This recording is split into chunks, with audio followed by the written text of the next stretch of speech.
you mentioned something about the state. So, what role, let's talk about companies, governments, parents, all the mechanisms that can be a source of conditioning. Which flavor of ice cream do you like? Do you think the state is the right thing for the future? So governments that are elected, democratic systems that are representing representative democracy. Is there some kind of political system of governance that you find appealing? Is it parents, meaning a very close-knit tribes of conditioning that's the most essential? And then you and Michael Malice would happily agree that it's anarchy, where the state should be dissolved or destroyed or burned to the ground, if you're Michael Malice, giggling, holding the torch as the fire burns. So which is it? Can the state be good, or is the state bad for the conditioning of a beautiful world? A or B? This is like an SAT test. You like to give these simplified good or bad things. Would I like the state that we live in currently, the United States federal government, to stop existing today? No, I would really not like that. I think that would be not quite bad for the world in a lot of ways. Do I think that it's a optimal social system and maximally just and humane and all those things, and I want it to continue as is? No, also not that. But I am much more interested in it being able to evolve to a better thing without going through the catastrophe phase that I think its just non-existence would give. So what size of state is good? In a sense, like, should we, as a human society, as this world becomes more globalized, should we be constantly striving to reduce we can put on a map, like right now, literally, like the centers of power in the world. Some of them are tech companies, some of them are governments. Should we be trying to, as much as possible, decentralize the power to where it's very difficult to point on the map the centers of power? And that means making the state. However, there's a bunch of different ways to make the government much smaller.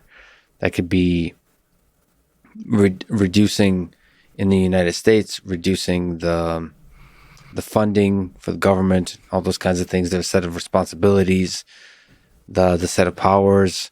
It could be, I mean, this is far out, but making more nations, or maybe nations not in the space that are defined by geographic location, but rather in the space of ideas, which is what anarchy is about.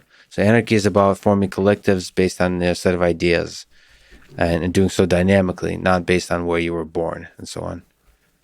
I think we can say that the natural state of humans, if we want to describe such a thing, was to live in tribes that were below the Dunbar number. Meaning that for a few 100,000 years of human history, all of the groups of humans mostly stayed under that size. And whenever it would get up to that size, it would end up cleaving. And so it seems like there's a pretty strong, but there weren't individual humans out in the wild doing really well, right? So we were a group animal, but with groups that had a specific size. So we could say, in a way, humans were being domesticated by those groups. They were learning how to have certain rules to participate with the group, without which you'd get kicked out. But that's still the wild state of people.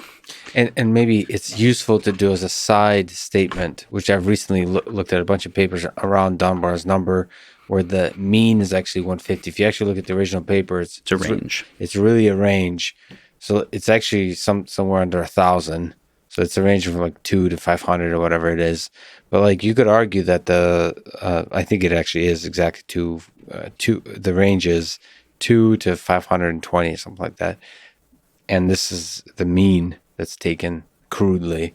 It's not a very good paper, in terms of the actual numerically speaking.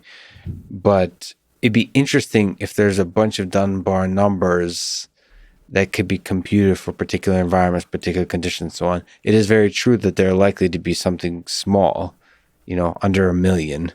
But it'd be interesting if we could expand that number in interesting ways that will change the fabric of this conversation. I just want to kind of throw that in there. I don't know if the 150 is baked in somehow into the hardware. We can talk about some of the things that it probably has to do with. Up to a certain number of people, and this is going to be variable based on the social technologies that mediate it to some degree. We can talk about that in a minute. Up to a certain number of people, everybody can know everybody else pretty intimately. So let's go ahead and just take 150 as an average number.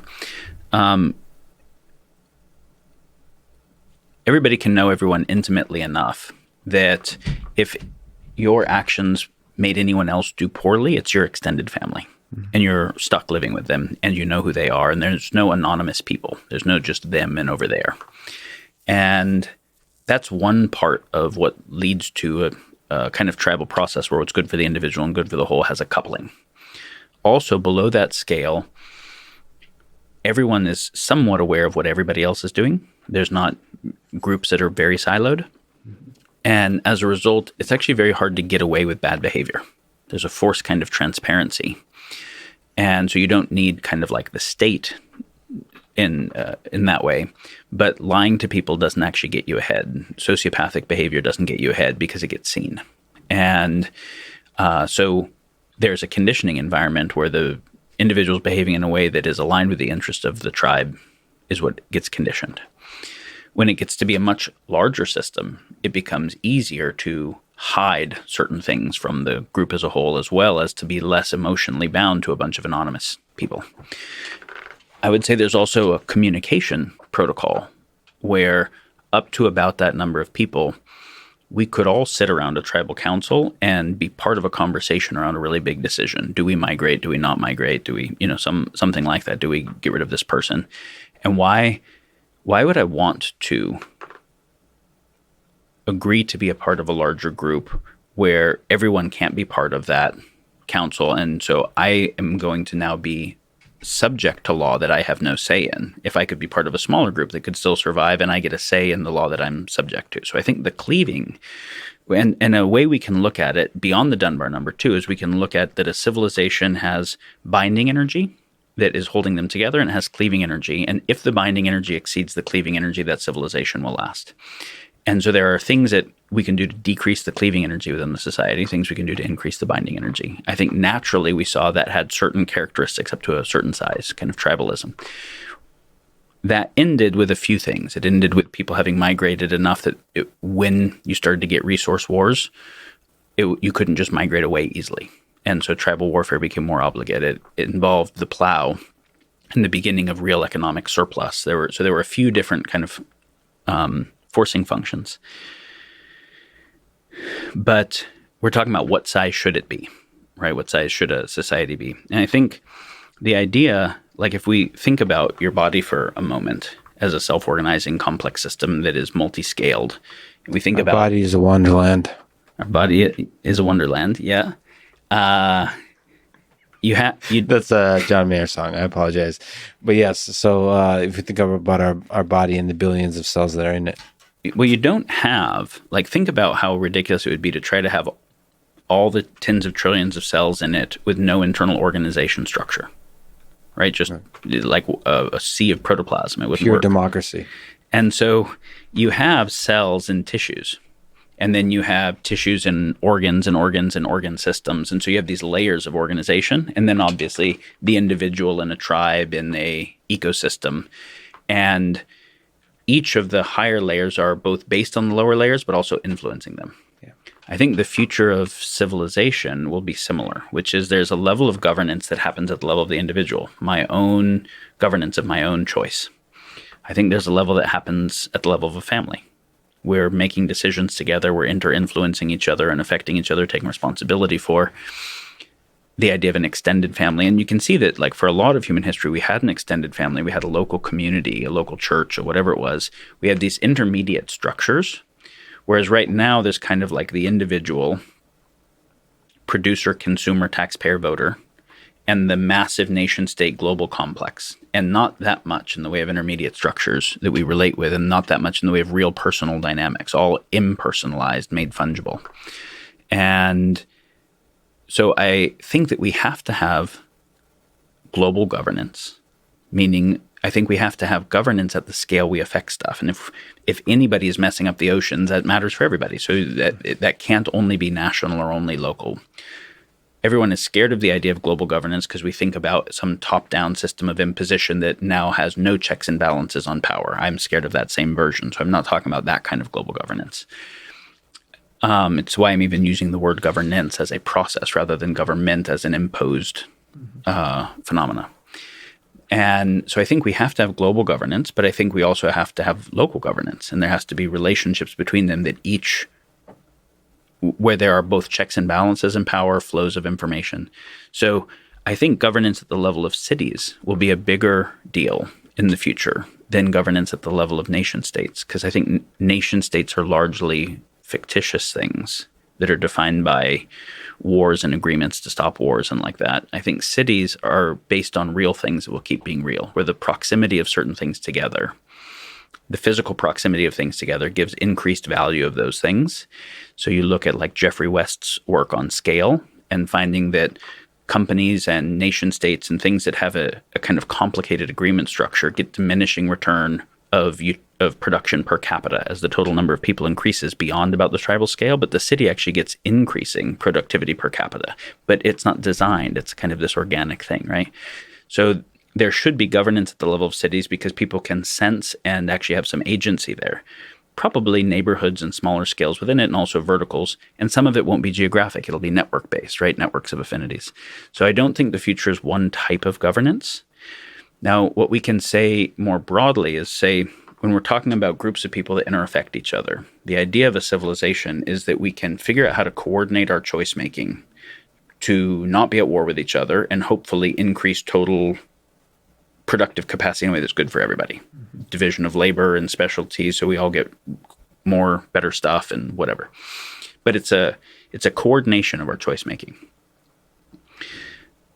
I think we can look at civilizations failing on the side of not having enough coordination of choice making, so they fail on the side of chaos, and then they cleave and an internal war comes about or whatever. Or they can't make smart decisions and they overuse their resources or whatever. Or it can fail on the side of trying to get order via imposition, via force, and so it fails on the side of oppression, which ends up being, for a while, functional-ish for the thing as a whole, but miserable for most people in it until it fails either because of revolt or because it can't innovate enough or something like that. And so there's this like toggling between order via oppression and chaos. And I think the idea of democracy, not the way we've implemented it, but the idea of it, whether we're talking about a representative democracy or a direct digital democracy, liquid democracy, a republic, whatever, the idea of an open society, participatory governance, is can we have order that is emergent rather than imposed so that we aren't stuck with chaos and infighting and inability to coordinate, and we're also not stuck with oppression. And what would it take to have emergent order? This is the most kind of central question for me these days, because if we look at what different nation states are doing around the world, and we see nation states that are more authoritarian, that in some ways are actually coordinating much more effectively. So, for instance, we can see that China has built high-speed rail not just through its country, but around the world, and the U.S. hasn't built any high-speed rail yet. You can see that it brought 300 million people out of poverty in a time where we've had increasing economic inequality happening. You can see like that if there was a single country that could make all of its own stuff, if the global supply chains failed, China would be the closest one to being able to start to go closed loop on fundamental things. Belt and Road Initiative, supply chain on rare earth metals, transistor manufacturing, that is like, oh, they're actually coordinating more effectively in some important ways in the last, call it 30 years. And that's imposed order. Imposed order. And we can see that if in the US, now let's look at why real quick. We know why we created term limits, so that we wouldn't have forever monarchs. That's the thing we were trying to get away from, and that there would be checks and balances on power and that kind of thing. But that also has created a negative second order effect, which is nobody does long-term planning. Because somebody comes in who's got 4 years, they want reelected. They don't do anything that doesn't create a return within 4 years that will end up getting them reelected. And so the 30-year industrial development to build high-speed trains or the new kind of fusion energy or whatever it is just doesn't get invested in. And then if you have left versus right, where whatever someone does for 4 years, then the other guy gets in and undoes it for 4 years. And most of the energy goes into campaigning against each other. This system is just dissipating as heat, right? Like it's just burning up as heat. And the system that has no term limits and no internal friction in fighting because they got rid of those people can actually coordinate better. But I would argue it has its own fail states eventually and dystopic properties that are not the thing we want. So the goal is to create a system that does long-term planning without the negative effects of a monarch or dictator that stays there for the long term, and accomplish that through not through the imposition of a single leader, but through emergent. So doesn't that perhaps, first of all, the technology in itself seems to maybe disagree, allow for different possibilities here, which is make primary the system, not the humans. So the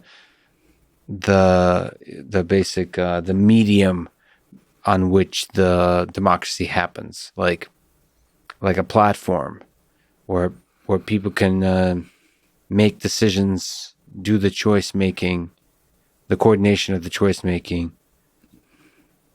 where emerges some kind of order to where like something that applies at the scale of the family, the extended family, the city, the country, the continent, the whole world, and then does that so dynamically, constantly changing based on the needs of the people, sort of always evolving. And it would all be owned by Google.